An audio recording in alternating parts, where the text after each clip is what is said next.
Hi friends, welcome to tea and spicy. இன்றைக்கி நம்ம கிச்சனில் நல்லா சிம்பிளான ஒரு லஞ்ச் பாக்ஸ் ரெசிபி தான் பார்க்க போகிறோம். இது செய்கிறது ரொம்பவே ஈஸி, சைடிஸ் எதுவுமே தேவையில்லை. இப்போ வாங்க எப்படி செய்கிறதுன்னு பார்க்கலாம். வீடியோக்குள்ளே போகிறதுக்கு முன்னாடி நம்ம டீ அண்ட் ஸ்பைசி சேனலை இன்னும் யாரெல்லாம் சப்ஸ்கிரைப் பண்ணாமல் பார்க்குறீங்களோ மறக்காமல் சப்ஸ்கிரைப் பண்ணிக்கோங்க. கூடவே பெல் சிம்லையும் கிளிக் பண்ணிக்கோங்க. இப்போது ஒரு அகலமான கடாயில் 3 ஸ்பூன் அளவுக்கு எண்ணெய் சேர்த்துக்கலாம். 1/2 டீஸ்பூன் அளவுக்கு கடுகு உளுந்தம் பருப்பு சேர்த்துக்கலாம். 1/4 டீஸ்பூன் அளவுக்கு சோம்பு, அதே 1/4 டீஸ்பூன் அளவுக்கு சீரகம் சேர்த்துட்டு நல்லா பொரிய விட்டுருங்க. நான் கார்லிக்கை சின்ன சின்னதாக கட் பண்ணிவிட்டு 1 டேபிள் ஸ்பூன் அளவுக்கு சேர்த்துக்கிறேன். இது நல்லா ஃப்ரை ஆகணும். கோல்டன் ப்ரௌன் வர வரைய கார்லிக் ஃப்ரை பண்ணி எடுத்துக்கோங்க. இப்போது இதுக்கு ஒரு பெரிய வெங்காயத்தை பொடியாக கட் பண்ணிவிட்டு சேர்த்துக்கலாம். இதையும் சேர்த்துட்டு நல்லா வதக்கி எடுத்துக்கோங்க. இப்போ இது கூடவே பொடியாக கட் பண்ண உருளைக்கிழங்கு நான் 2 எடுத்திருக்கேன். அதை சின்ன சின்னதாக கட் பண்ணிவிட்டு சேர்த்துக்கலாம். இப்போ இது கூடவே கொஞ்சமாக கருவேப்பிலை தூவிக்கலாம். நல்லா ஒரு தடவை மிக்ஸ் பண்ணி விட்டுக்கோங்க. 5 மினிட்ஸ் மட்டும் நம்ம உருளைக்கிழங்கு நல்லா வதக்கி எடுத்துக்கலாம்.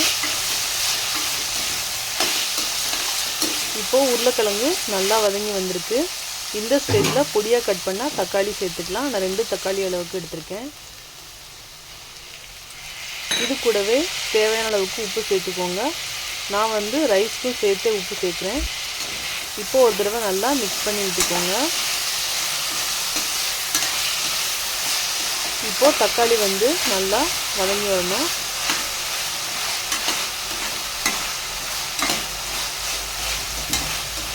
தக்காளி நல்லா வதங்கினதுக்கு அப்புறமா மசாலா சேர்த்துக்கலாம். இப்போது தக்காளி நல்லா வதங்கி வந்திருக்கு. இந்த ஸ்டேஜில் 1 ஸ்பூன் அளவுக்கு குழம்பு மிளகாய் பொடி, 1 ஸ்பூன் சிக்கன் மசாலா சேர்த்துக்கலாம். கொஞ்சமாக பெப்பர் சேர்த்துக்கலாம். பெப்பர் ஆப்ஷனல், உங்களுக்கு விருப்பம்னா நீங்கள் சேர்த்துக்கோங்க. சேர்த்தோம்னா ஃப்ளேவர் நல்லாயிருக்கும். இப்போது நல்லா மிக்ஸ் பண்ணி விட்டுக்கோங்க. காரம் சாப்பிடாத குழந்தைங்களுக்கு கொஞ்சமாக மசாலாவை கம்மி பண்ணி சேர்த்துக்கலாம். நான் நார்மலான காரம் சேர்த்துருக்கேன். இப்போது கொஞ்சமாக தண்ணி தெளிச்சுக்கலாம். ரொம்ப தேவையில்லை, லைட்டாக இந்த மாதிரி தெளிச்சுட்டு மிக்ஸ் பண்ணி விட்டுக்கோங்க. நாம் உருளைக்கிழங்கு நல்லா வதக்கி எடுத்துருக்கோம். அதுலேயே பாதி அளவுக்கு வெந்திருக்கோம். இப்போது மூடி போட்டு ஒரு 10 நிமிஷம் குக் பண்ணிக்கலாம். இப்போது ஓப்பன் பண்ணி பார்க்கலாம். எண்ணெய் நல்லா பிரிஞ்சு வந்திருக்கு பாருங்கள். இந்த ஸ்டேஜில் ஒரு தடவை நல்லா மிக்ஸ் பண்ணி விட்டுக்கோங்க.